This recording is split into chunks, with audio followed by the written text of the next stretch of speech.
ಅಣ್ಣ ಇದು ಜಿಲ್ಲಾ ಪಂಚಾಯತ್ ಯೋಜನೆ ತಂದೈತಿ ಲಕ್ಷ್ಮಿ ಯೋಜನೆ 2000 ಕೊಡ್ತೈತಿ ಬಾರೆ ಬಾರೆ ನಮ್ಮಕ್ಕ ನೀನೇಕೆ ಪಡ್ತಿರುವೆ ಸುಖ ಬಾರೆ ಬಾರೆ ನಮ್ಮಕ್ಕ ನೀನೇಕೆ ಪಡ್ತಿರುವೆ ಸುಖ ಓ ಎಣ್ಣ ಓ ಯಕ್ಕ ಹಿಂಗ್ಯಾಕ ನೋಡ್ತೀರಿ ಮಿಕ ಮೀಕ ಇದು ನಾಟಕ ಮಾಡಾಕ ಬಂದಿವಿ ಬನ್ನಿರಿ ನೀವು ನೋಡ. ಈ ಒಂದು ಕಲಾ ತಂಡದ ಶಿರಗುಪ್ಪ ಮತ್ತು ಕುರುಗೋಡು ತಾಲೂಕು ಈ ಎರಡೂ ತಾಲೂಕುಗಳಿಗೆ ಕಲಾ ತಂಡಗಳು ಹೋಗ್ತಾ ಇದ್ದಾರೆ. ಅವರಿಗೆ ಒಂದು ಚಾಲನೆ ಕೊಡ್ತಕ್ಕಂಥ ಕಾರ್ಯಕ್ರಮವನ್ನು ನಾವು ಇವತ್ತು ಮಾಡಿದ್ದೀವಿ.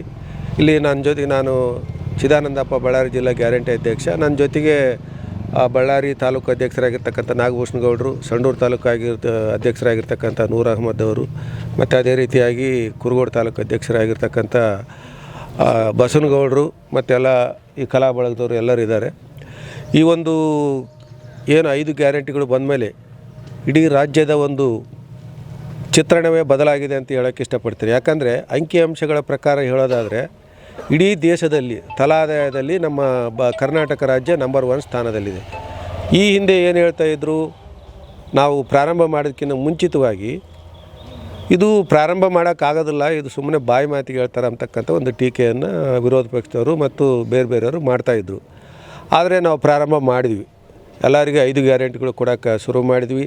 ಪ್ರತಿ ತಿಂಗಳು 2,000 ಆಗ್ತಾಯಿದ್ದೀವಿ.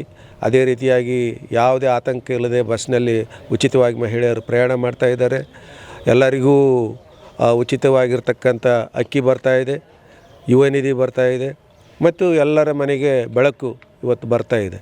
ಇದನ್ನು ನೋಡಿರ್ತಕ್ಕಂಥ ಆ ವಿರೋಧ ಪಕ್ಷಗಳು ಮತ್ತು ಬೇರೆಯವರು ಏನು ಟೀಕೆ ಮಾಡ್ತಿದ್ರು, ಅವ್ರು ಹೇಳೋಕ್ಕೆ ಶುರು ಮಾಡಿದ್ರು, ಇಲ್ಲ ಇದೊಂದು MP ಎಲೆಕ್ಷನ್ ಐತೆ ಅದಕ್ಕಾಗಿ ಆಗ್ತದೆ ರೀ, MP ಎಲೆಕ್ಷನ್ ಆದಮೇಲೆ ಬಂದ್ ಮಾಡಿಬಿಡ್ತಾರೆ ಅಂತಕ್ಕಂಥ ಒಂದು ಟೀಕೆನ ಮಾಡಿದರು. ಆದರೆ MP ಎಲೆಕ್ಷನ್ನು ಮುಗೀತು. ಆದರೂ ಕೂಡ ನಾವು ಯಾವುದೇ ಕಾರಣಕ್ಕೂ ಈ ಒಂದು ಗೃಹಲಕ್ಷ್ಮಿ ಅಂದರೆ ಈ 5 ಗ್ಯಾರಂಟಿಗಳನ್ನು ನಿಲ್ಲಿಸೋದು ಇಲ್ಲ. ನಾವು ಇದು ಚುನಾವಣೆಗಾಗಿ ಅಥವಾ ಪ್ರಚಾರಕ್ಕಾಗಿ ಮಾಡಿರ್ತಕ್ಕಂಥ ಒಂದು ಯೋಜನೆ ಅಲ್ಲ. ಇದು ನಿಜವಾಗಲೂ ಬಡವರು, ಕರ್ನಾಟಕದಲ್ಲಿರ್ತಕ್ಕಂಥ ಎಲ್ಲ ಬಡವರು, ಸ್ತ್ರೀಯರು, ಏನು ಸಾಮಾಜಿಕವಾಗಿ ಶೋಷಿತವಾಗಿರ್ತಕ್ಕಂಥವ್ರು ಎಲ್ಲರೂ ಕೂಡ ಆರ್ಥಿಕವಾಗಿ, ಸಾಮಾಜಿಕವಾಗಿ, ಶೈಕ್ಷಣಿಕವಾಗಿ ಮುಂದೆ ಬರಬೇಕು ಮತ್ತು ಇಡೀ ದೇಶದಲ್ಲಿ ಕರ್ನಾಟಕ ಎಲ್ಲ ರಂಗಗಳಲ್ಲಿ ನಂಬರ್ 1 ಆಗಬೇಕಂತಕ್ಕಂಥ ಒಂದು ದೊಡ್ಡ ಉದ್ದೇಶದಿಂದ ಮಾಡಿರೋದ್ರಿಂದ ಯಾವ ಕಾರಣಕ್ಕೂ ಈ ಗ್ಯಾರಂಟಿ ಯೋಜನೆಗಳು ನಿಲ್ಲೋದಿಲ್ಲ. ಆದರೆ ಅವರು ಎಷ್ಟೇ ಅಪಪ್ರಚಾರ ಮಾಡಲಿ, ನಾವು ಮಾತ್ರ ಒಂದು ಸದುದ್ದೇಶದಿಂದ ಮಾಡಿರೋದ್ರಿಂದ ಇದರ ಫಲಾನುಭವಿಗಳು ಎಲ್ಲರೂ ಕೂಡ ಪಡೀಲಿ ಅಂತಕ್ಕಂಥ ದೃಷ್ಟಿಯಿಂದ, ಮತ್ತು ಯಾರಾದರೂ ಇನ್ನೂ ಉಳಿದಿದ್ದರೆ ಅವರು ಕೂಡ ಜಾಗೃತರಾಗಿ ಅರ್ಜಿ ಸಲ್ಲಿಸಿದಲ್ಲಿ ನಾವು 98% ಈಗ ಗೃಹಲಕ್ಷ್ಮಿ ಕೊಡ್ತಾ ಇದ್ದೀವಿ. ಮತ್ತು ಬಸ್ಸು ಏನು ಪ್ರಯಾಣ ಮಾಡ್ತಾಯಿದ್ದಾರೆ 100ಕ್ಕೆ 100 ಜನ ಯಾರು ಆಧಾರ್ ಕಾರ್ಡ್ ತೋರಿಸ್ತಾರೆ ಅವರೆಲ್ಲರಿಗೂ 100% ಶಕ್ತಿ ಯೋಜನೆ ಕೊಡ್ತಾಯಿದ್ದೀವಿ. ಯಾರು ಗೃಹಜ್ಯೋತಿಗೆ ಅರ್ಜಿ ಸಲ್ಲಿಸಿದ್ದಾರೆ ಅವರಿಗೆ 100% ಕೊಡ್ತಾಯಿದ್ದೀವಿ. ಯುವ ನಿಧಿ 96-97% ಕೊಡ್ತಾಯಿದ್ದೀವಿ.